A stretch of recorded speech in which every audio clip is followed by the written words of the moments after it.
کہنے لگا نا مایوس ہونا، نکل کے صحرا سے، جس نے روما کی سلطنت کو الٹ دیا تھا، نکل کے صحرا سے۔ گرمی دیکھو اس شیر کی، ولولہ دیکھو اس مرد کا جو مصور پاکستان ہے، نکل کے صحرا سے جس نے روما کی سلطنت کو الٹ دیا تھا، سنا ہے میں نے یہ قدسیوں سے، وہ شیر پھر ہوشیار ہوگا۔ وہ کل باتیں کر رہے تھے کہ بہت سارے ان میں سے پھر جاگ گئے اور بڑی جلدی وہ بلاک بنائیں گے۔ سنا ہے میں نے یہ قدسیوں سے کہ وہ شیر پھر ہوشیار ہوگا، وہ آئے گا میدان میں، نکلے گا، اور انشاءاللہ یہی چراغ جلے گا تو روشنی ہوگی۔ انسان زندگی میں جب جدوجہد کرتا ہے، کوشش کرتا ہے، وہ بہت سارے دنیاوی اسباب اختیار کرتا ہے، جتنی عقل اللہ نے دی ہوتی ہے اس عقل کا بھی وہ استعمال کرتا ہے، کوشش کرتا ہے کہ کچھ اچیو کر سکے زندگی میں، کچھ مقاصد کا حصول اسے میسر آئے۔ عزیز بھائیوں، ایک بات اپنے ذہن میں اچھی طرح بٹھا لیں اور لکھ لیں کہ زندگی میں جو کسی بندے کو کامیابی حاصل ہوتی ہے وہ رب تعالیٰ کی مدد سے حاصل ہوتی ہے۔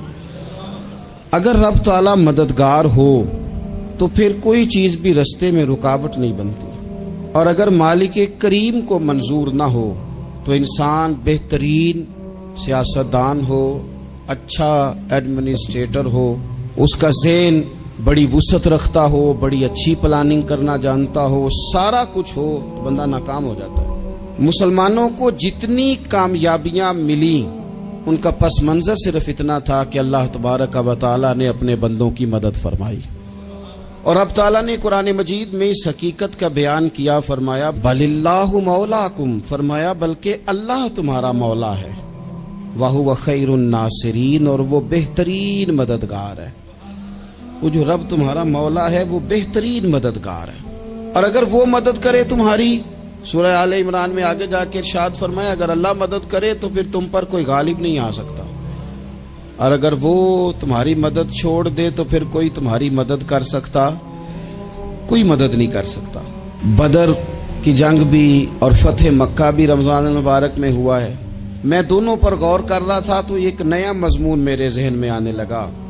بدر کی جو جنگ ہے اس میں بھی ایک عجیب انقلاب آیا ہے کہ 313 نے 1000 سے مقابلہ کیا، اور جن 1000 سے مقابلہ کیا وہ اسلحے سے لیس تھے، اور یہ جو 313 ہیں ان کے پاس 6 زرہیں، 8 تلواریں، چند گھوڑے، لیکن اللہ نے کامیابی دی تو خود رب نے بیان کیا کس طرح دی، فرمایا وَلَقَدْ نَصَرَكُمُ اللَّهُ بِبَدْرٍ وَأَنْتُمْ أَذِلَّةٌ۔ وہ کامیابی اس طرح ملی ہے کہ رب نے تمہاری مدد کی تھی، تم تو کمزور تھے، اللہ نے بدر میں تمہاری مدد کی، تم جیت گئے۔ وَلَقَدْ نَصَرَكُمُ اللَّهُ بِبَدْرٍ وَأَنْتُمْ أَذِلَّةٌ، اللہ نے بدر میں تمہاری مدد کی، تم تو کمزور تھے۔ پھر فتح مکہ نصیب ہوئی تو اس میں بھی بہترین منصوبہ بندی نبی پاک علیہ السلام نے فرمائی، بہترین حکمت عملی حضور نے اپنائی، لیکن ہمیں جو اللہ رسول نے بات سمجھائی وہ کیا ہے؟ اذا جاء نصر اللہ والفتح، فرمایا جب اللہ کی مدد آئی اور فتح نصیب ہو گئی۔ یہ اللہ نے مدد فرمائی تمہاری، یہاں بھی فتح مکہ بھی اللہ کی مدد سے، جنگ بدر بھی اللہ کی مدد سے۔ وہ جو مدد ہے اللہ تعالیٰ کی، جب وہ ہم یہ کرتے ہیں کہ ہم اپنی ساری زندگی سیاست کی نظر کرتے ہیں، ہماری سیاست صرف ملک میں نہیں ہوتی، ہماری سیاست خاندان میں بھی ہوتی ہے، ہم گھر کے اندر بھی سیاست کرتے ہیں، ہم کسی خاص طریقے سے لوگوں کو اپنے پیچھے چلانا چاہتے ہیں، ہم ایک خاص اسلوب اختیار کرتے ہیں کہ لوگ ہمارے پیچھے چلیں۔ اس کا نقصان ہمیں یہ ہوتا ہے کہ سیاست جو ہوتی ہے یہ شطرنج کے ہیر پھیر کی طرح ہوتی ہے، تو اس کے راز بڑی جلدی کھلنے لگ جاتے ہیں، پتہ چل جاتا ہے کہ بندہ مخلص نہیں تھا، سیاست کر رہا تھا، طریقے سلیقے سے اس نے جوڑ کے رکھا ہوا تھا۔ ہم ہر جگہ سیاست کے بل بوتے پر چیزوں کو لے کے چلنا چاہتے ہیں، سیاستیں ناکام ہو جاتی ہیں، سیانے لوگ فیل ہو جاتے ہیں، بچتا صرف وہی ہے جس کے پیچھے رب تعالیٰ کی مدد شامل حال ہوتی ہے۔